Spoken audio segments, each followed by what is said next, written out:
Welcome to the Create the Future podcast. I'm Rick Williams. The Create the Future podcast is a forum for leaders to share their stories about difficult decisions they made for their company or any organization, and in some cases for themselves. My goal is to share these stories about leadership and making tough calls with a broader leadership community so you will become a more successful leader of your organization. So we're fortunate to have a great guest today with a compelling story to tell. You will hear about lessons learned and what they experienced. I'm excited to introduce you to Jim Carlough. Jim is a leadership identity architect in Dallas, Texas, and I think we'll learn more about what in the heck that actually means. Jim has had a long experience in sales leadership in the medtech and healthcare area. And Jim is also an award-winning author and keynote speaker. Now, we're not going to talk about sales and sales leadership today. We're talking about leadership and making tough decisions. So, Jim, welcome to the Create the Future podcast. Introduce yourself and tell us a little bit about your journey to this point. Rick, first, I want to thank you for allowing me to come on to your broadcast. I'm really excited to be here. This is great. I'm glad you're here. I think it's going to be a great conversation. I know everyone's going to learn a lot from your experience now that I know a little bit about you and what you've gone through. I have led a very interesting and happy life. And I destroy the myth that leaders are born that way, because they're not.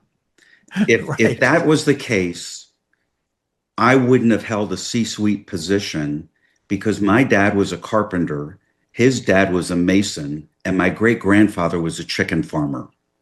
There's no C-suite in any of that stuff.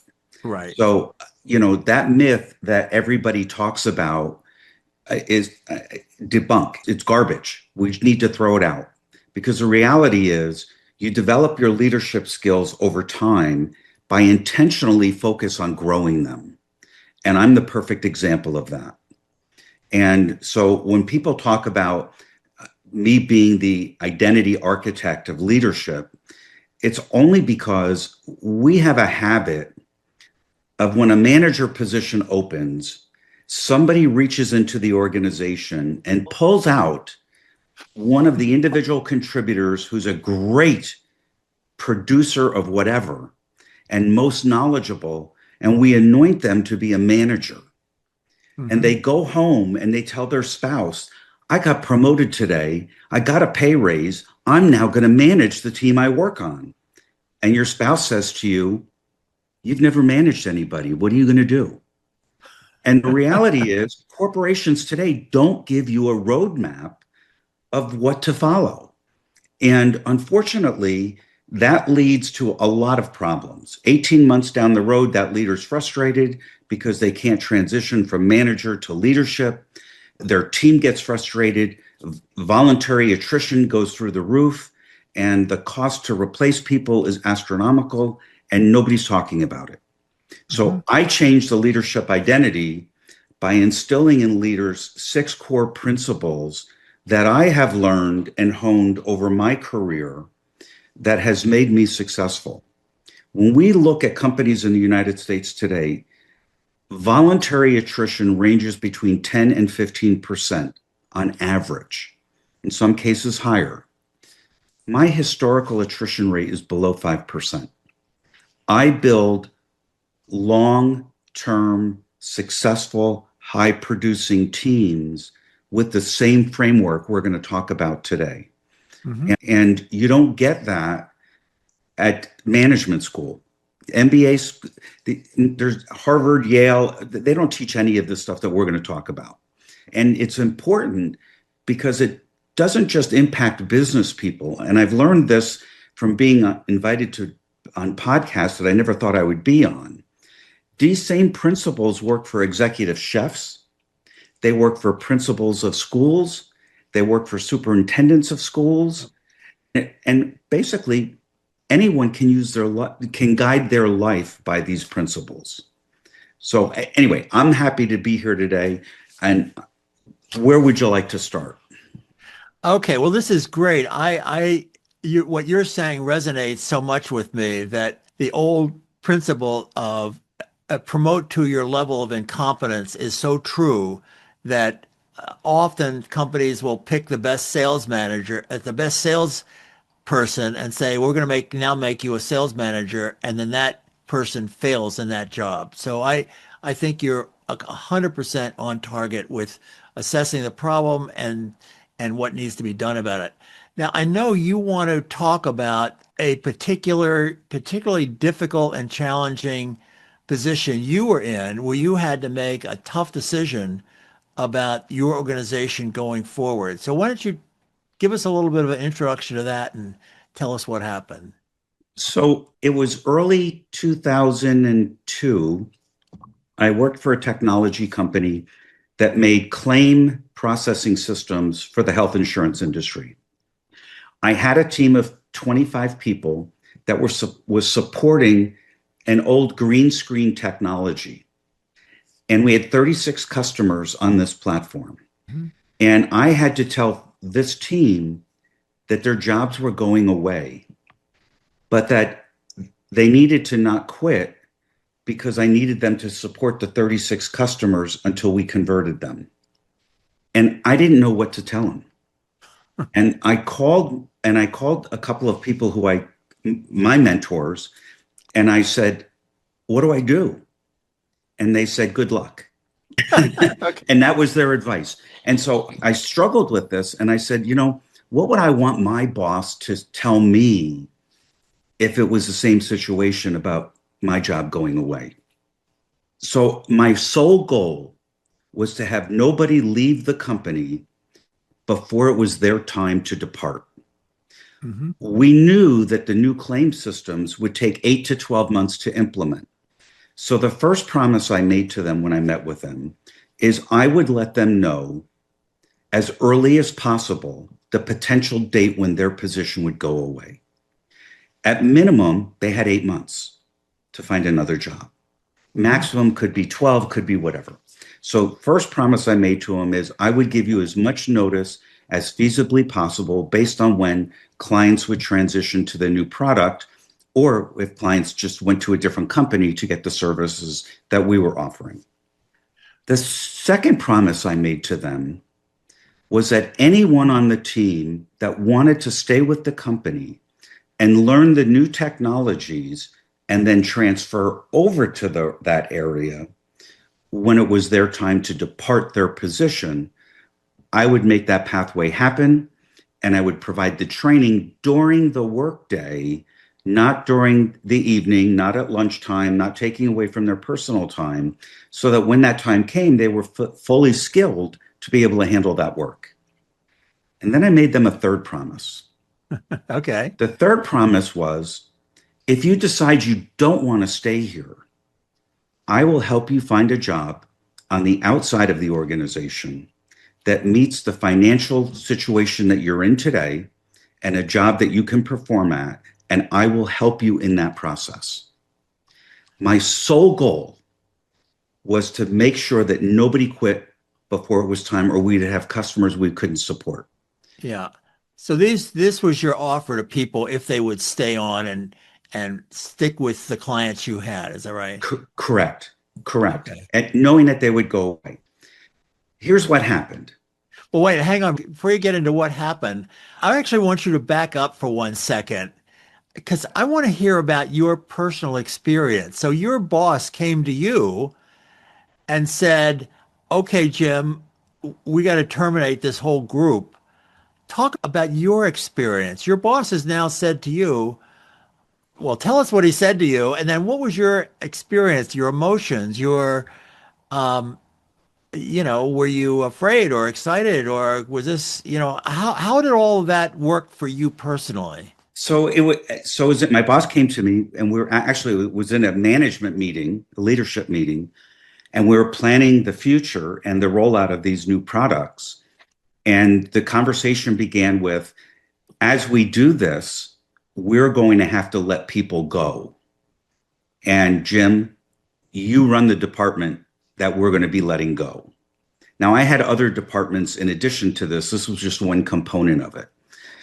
And I sat there and I was like, great, thank you. You What made up? my day. You made my Right. day. I've got to figure out how to tell 20 some people that their jobs are going away. And I really struggled with what I was going to tell them and what commitments I felt safe at telling them and being transparent. And it was very difficult. I wrestled with it for 4 or 5 days and, came home and, I talked to my wife and I'm like, I don't know what the hell to tell these people. And talked to my boss a couple of times. And then ultimately, because he didn't have a good storyline for me to tell either, and neither did my mentors. They said good luck. And so I really wrestled psychologically, stressed to the max, because I wanted it to go over so people knew that I had their back. That's really what I wanted them to know. I've got your back. And the reality is it worked. Nobody quit before it was time for them to depart. 90% of the people stayed with the company, and only a couple of them chose to leave the company. So the clients were completely supported for a 3-year period as we transitioned. In the middle of it, though, I get a phone call from HR. Never like phone calls from HR. They're Right. never good, right? And this Right. nice lady in HR said she wanted to come down and visit with me. And I said, okay, come on down. So she came down to my office and my boss wasn't with her. So I knew I wasn't being escorted out. And she sat down and we started talking. And she said, I, I, I have to ask you a question because it's really bothering us. We've been going over the results of the employee satisfaction survey we did 2 months ago. And we don't understand the results in your area. And I said, what do you mean? And she said, well, I want to talk about your team in California. And I went, oh, how bad is it? Because that's the team we're reducing. Right. And she said, that's the funny thing. We have over 20,000 employees in this company, and that's the happiest team across the board. And you're downsizing them. How can they be so happy to lose their job? And I said, and I had to sit back and I was like, I don't know. But when we talked about it, I realized I took all the worry away from them. I committed to them to give them training. I committed to them to personally help them internally or externally to find their next job. Hmm. They could go home that day and say to their wife, I'm losing my job. I don't know when, but I'll have at least 8 months' notice. And my boss is going to help me find a new job. They didn't have to worry. HR took from that and said, we're going to use this as a textbook case moving forward of the right way to Hmm. downsize an organization. Be transparent, give them the roadmap, and help them because it costs more to replace a person than it does to keep someone who already knows the culture, already knows the products and Right. services, and all of that. And that's the one thing most companies don't talk about is the cost of replacing voluntary resignations, and Right. it's significant. And so, Yeah. a study last year came out, or the year before, from the Society of Human Resource Management, and it said for every departing employee, it's going to cost you between 100% and 300% of what that employee made to replace them, between no productivity during that time frame, recruiting, hiring, onboarding, training, and then getting that person up to speed is an 8-month process on Yeah. average.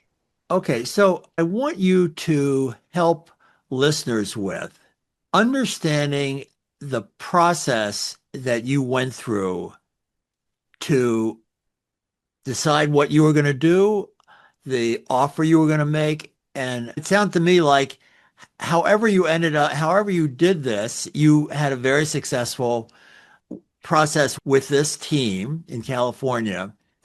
You outlined the 3 point offer you were making to them.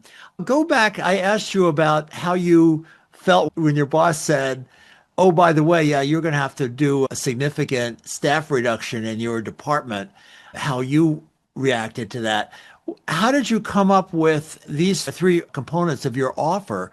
I mean, what was the process you went through to say, gee, what can I do here? Did you work with other people on your team? Or, I mean, I want people to say, okay, now that I understand, now that I've heard his story, Jim's story about how he went through this, I can now relate that to my situation. So talk about what did you actually do to figure out what you're going to offer them, for instance?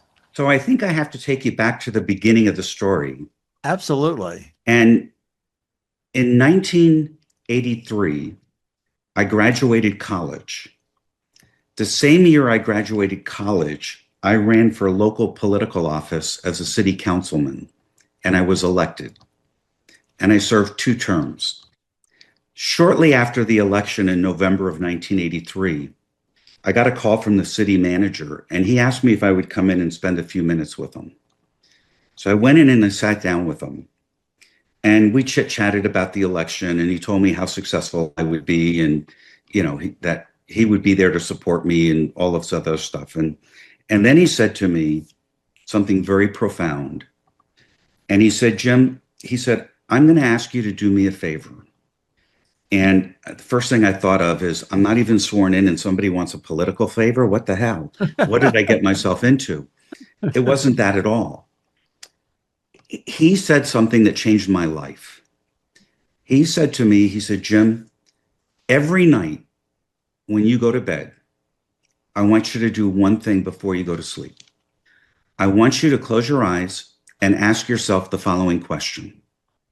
Did I do anything today for my own personal self-benefit that was at the expense of another individual, group of individuals, or organization?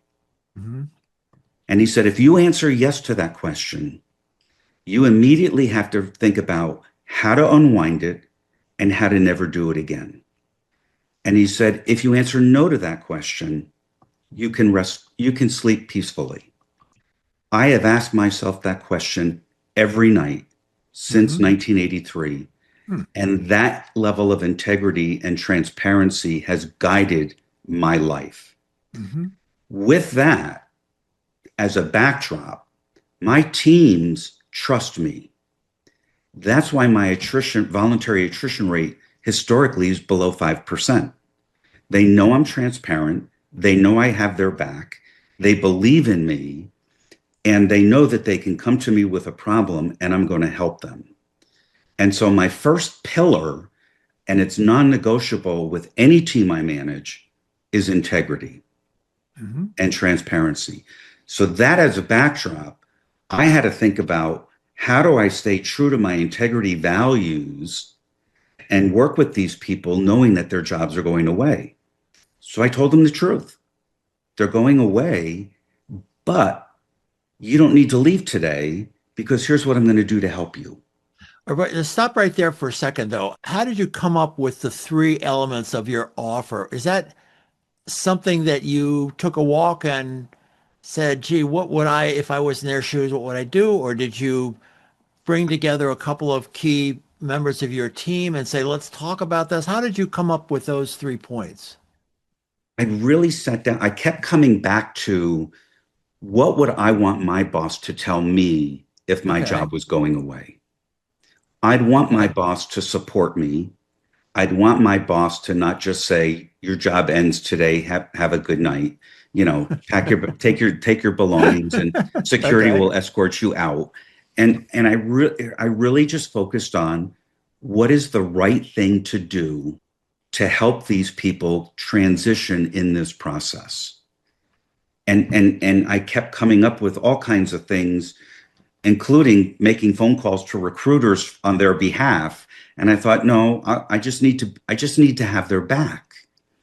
And it was just going through that process of thinking, what are the things that are most important? Well, they can't just, the programming language between the green screen technology and Windows is very different. So the engineers would have to learn new programming languages. So where do I find that? Where do I get that? And, make sure that I could pull this all off and help them. And it was a lot of soul searching, and it was a lot of, you know, do I Did not you tell do them? Do this I tell them? while you're laying in bed trying to go to sleep and you think about this, or did you sit in a conference room and write stuff on a whiteboard, or at the gym, or kind Well, of how at the did time, you? it was What I'm more hearing you legal. say though is you didn't pull together two or three of your key staff members and said, "Let's talk about this." I don't hear that you did not do that. This is more something you were trying to figure out on your own. Is that right? That is absolutely correct. Okay.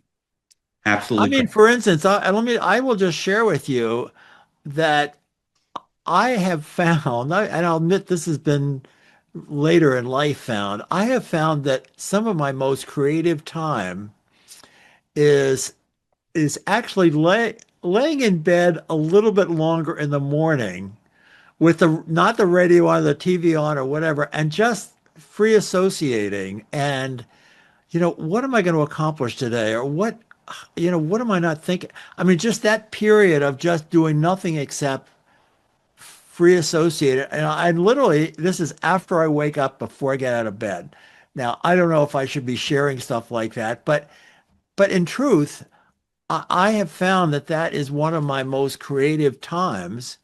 And, everybody is different. I mean, I know people that say I go to the gym and I get on the elliptical or the treadmill or whatever it is, and I that's when I start thinking about things. I mean, just I think sharing your story, my story helps other people think about, well, what can I do to give myself permission to think outside of the normal boundaries that I'm ordinarily constrained by. Yeah, and a lot of the thought was at night. Well, as I laid there in bed, asking myself, what am I going to do to help these people and be true to the fact that I'm not doing it for a self-serving benefit? Hmm. And one could say that what I did was for a self-serving benefit, but it really was for a corporate benefit that we couldn't leave the clients uncovered, right, Right. and not supported.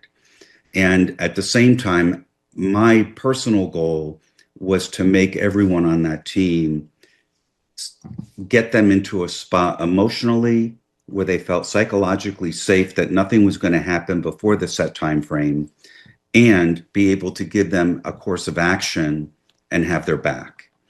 And so, in Hmm. essence, I took all the stress off of them and put it on me. Um, but I felt that I owed them that because as a leader, they're my responsibility. Yep. And they Yep. believed in me and they believed in the company, and they performed. And to this day, I periodically, there's two people on that team that every boss's day, I get an email to this day from them thanking me for what I did and I was the best boss they ever had or whatever. But, and ironically, a lot of people who have worked with me throughout my career who have gone on to other things will reach Hmm. out when they're ready to transition to a new role, and they call me and ask me if I have anything open because they want to come back and work with me. Hmm. And I really think that's a testament to that transparency and integrity that people aren't getting. When I Yeah. interview people today, I hear people talk about the situations that they're in, and I sense that they feel unsafe psychologically with Hmm. that leader or that organization. And many of the reasons why people leave a company have nothing to do with the company, but really have to do with the leader they report to. Yep. That's true. And Absolutely. and that's the leader I want to change the identity of, Hmm. because they can't make that transition from individual contributor or even manager to leader. Yep. There's an identity gap there. And so I can fix the identity gap. And for companies, if there's anybody who's in HR listening to this, or CEOs, if you have an attrition problem, instilling my framework, I can cut your attrition rate in half, if not more. because I have people who I've mentored for 25 years who follow my principles and they have the same success rate. Mm-hmm. So let me ask you, I want to keep us on to your experience as a leader. Now, when your boss said, "Oh, by the way, most of this department is going to go away," was that putting your job at risk, or what was your personal situation? Actually, not at all, because I had five Okay. different departments that were reporting to me at the time. And my leader was somebody I had great respect for. In fact, the company I worked for at the time was Perot Systems, and it was started by Ross Perot. Mm-hmm. And his leadership mindset permeated throughout the organization. In fact, he wrote a book on leadership that every employee is given on their first day on the job. And that set the standard for how people led. And he always said, our most important asset is our people, and we will always take care of them.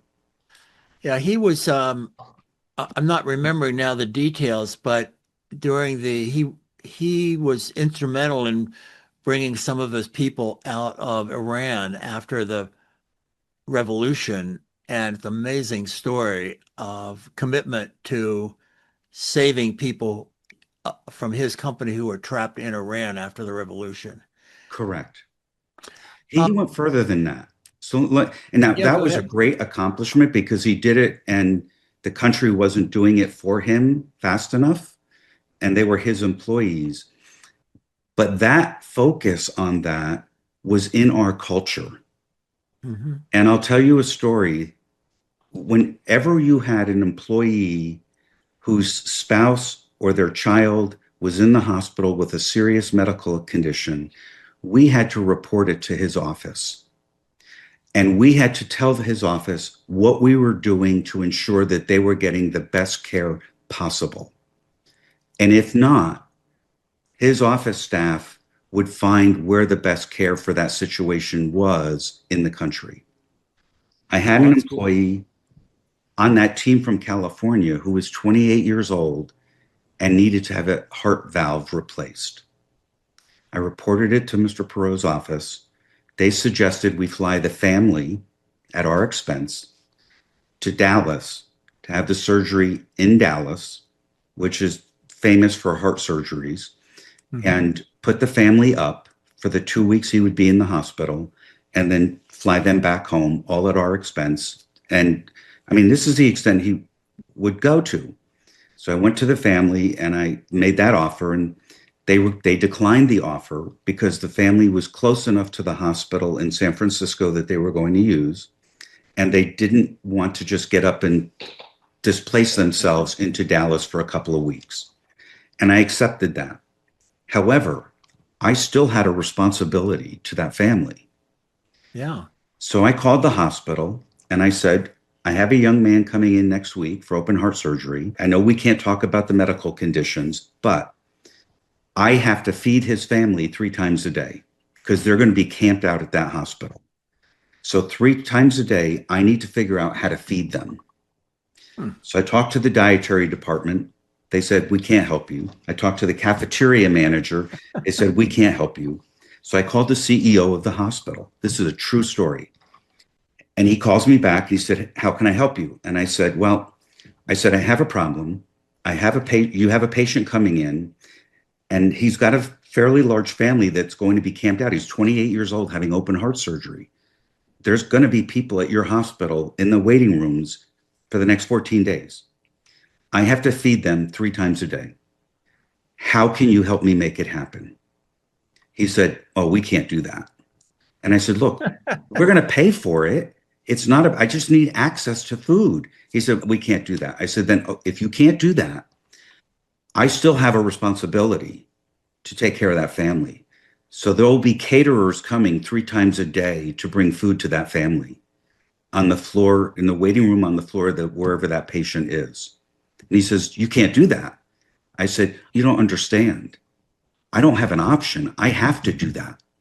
And so he calls me back 2 days later. He says, we figured it out. You don't need to call the caterers. we figured out, and he told me how they would do it and everything. And so everything went well. The family was fed. Surgery was successful. Kid gets that discharged, comes back to work a few weeks later. And about 3 months later, I realized I never got a bill.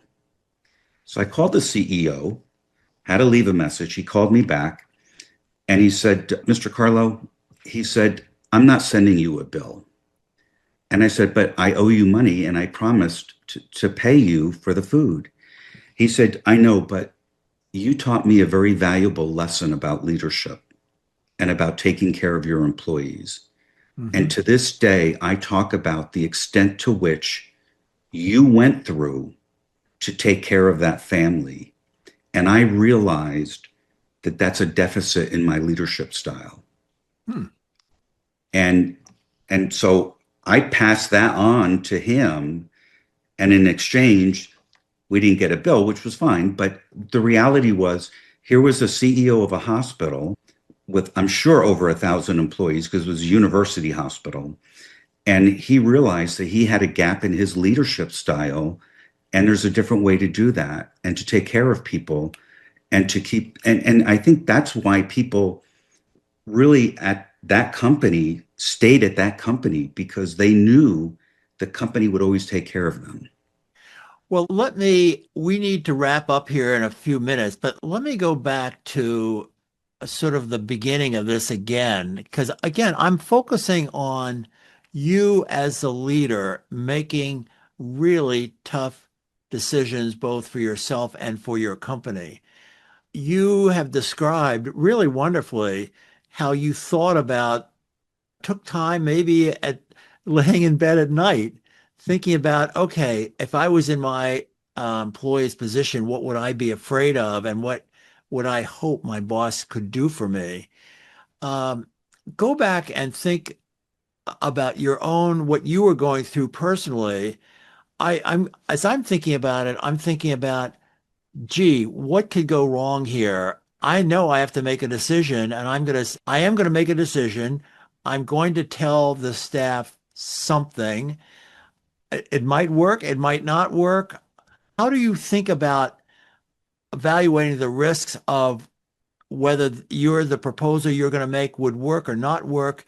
How do you bring yourself to the point of saying, okay, I now have a plan. I've got to go ahead with it. How do you go? What is the process you went through to think about, do I want to do something that's just perfunctory, high risk? I hear you taking that responsibility. That's great. I know it took a while to get to that point.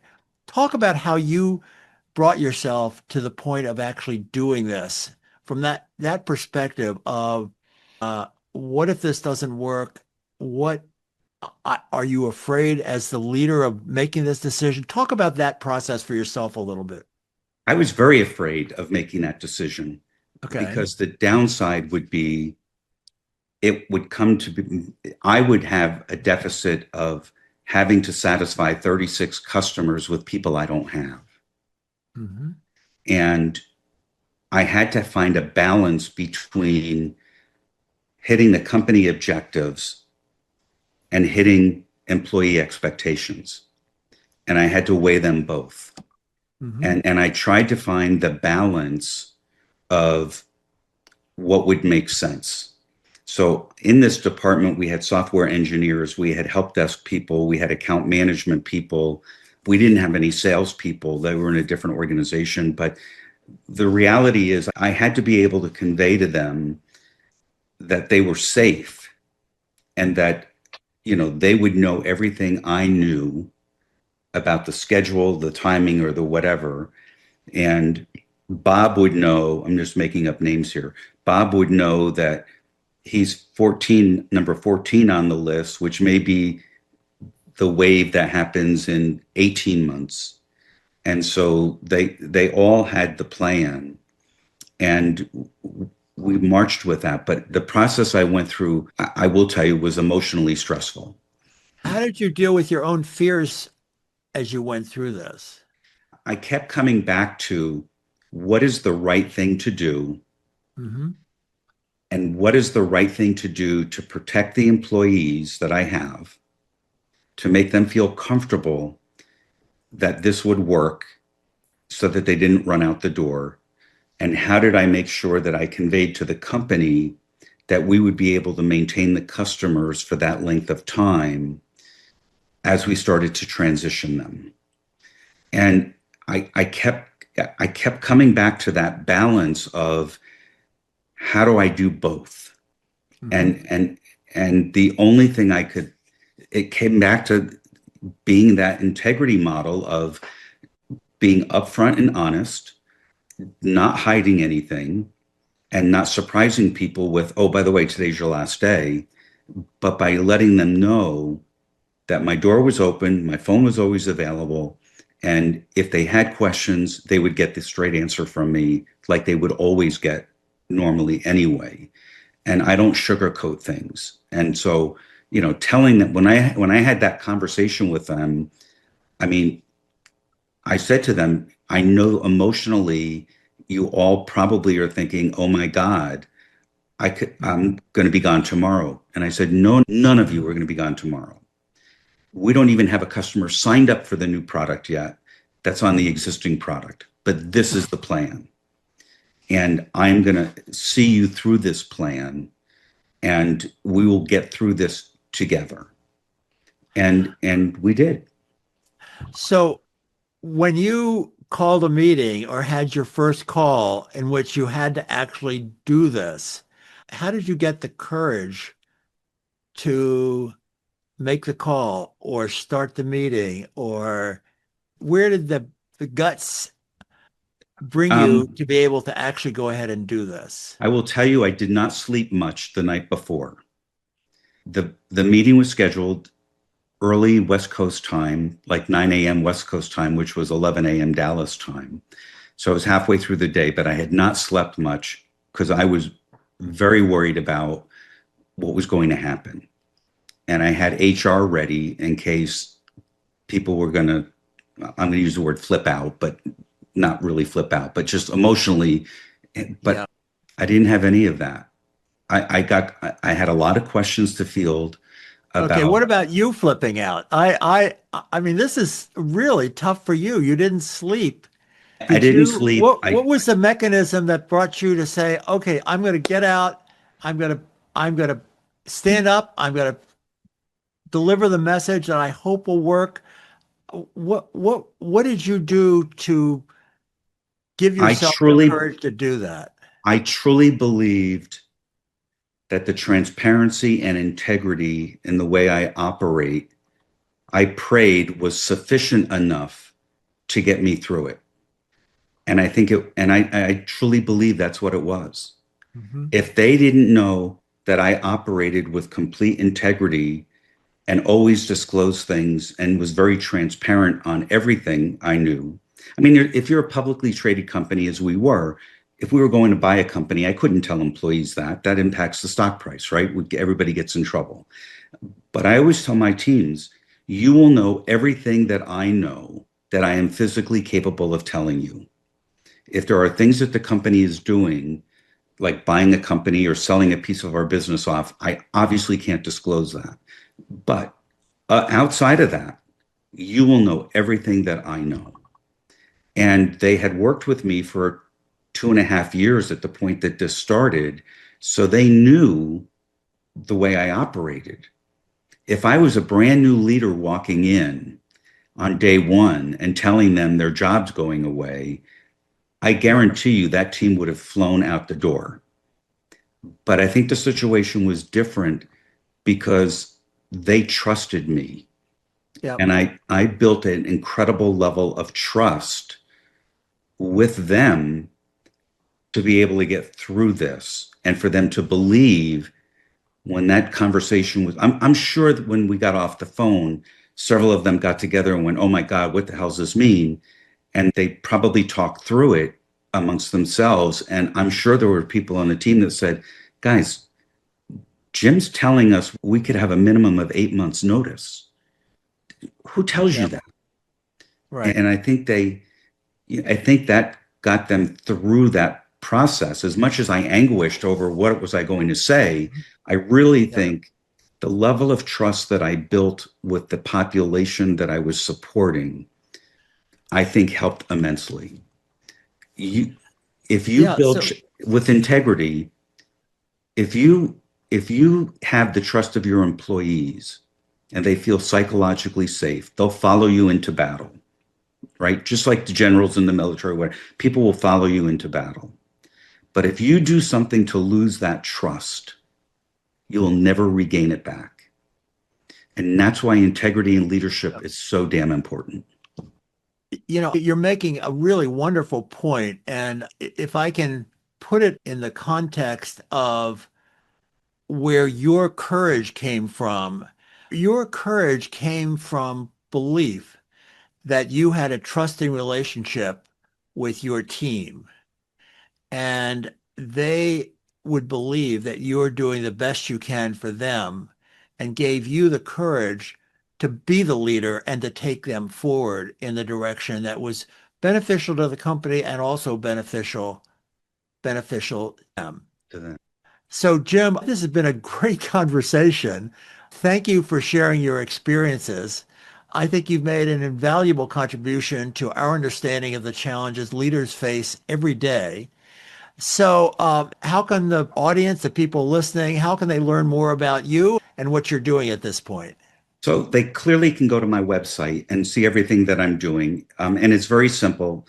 I'm sure it's probably on the screen. It'll be in the show notes, but it's just simply www.jimcarlough, all condensed, no spaces or anything, .com. I'm on LinkedIn. I'm on Facebook. I post on LinkedIn a lot about leadership. And so follow me on LinkedIn because my passion is to change the identity of leaders and have them leading with integrity so that they can build the teams that like I have led in my career. And I have a workshop developed for corporations. So if a CEO or HR director is listening and your attrition rate is above 10%, I can fix that. And I'm literally can fix that. And it's a big culture shift, but leading with integrity, I think we need more of that in our companies today, in our government today, and in the countries around us and around the world. I think we all have gotten away from integrity and transparency. And I'm on a mission to bring it back. A great mission and a great message. So, I want to thank our audience for taking the time to engage with our guest and learn from our guest. If you have a compelling story to share about making a difficult decision, please contact me. And the way you can do that is go to rickwilliamsleadership.com and go to the Create the Future podcast section on my website. Again, that's rickwilliamsleadership.com. So remember that you create the future by the decisions you make today. Take time to get your important decisions right and also have some fun. Until next time, be well.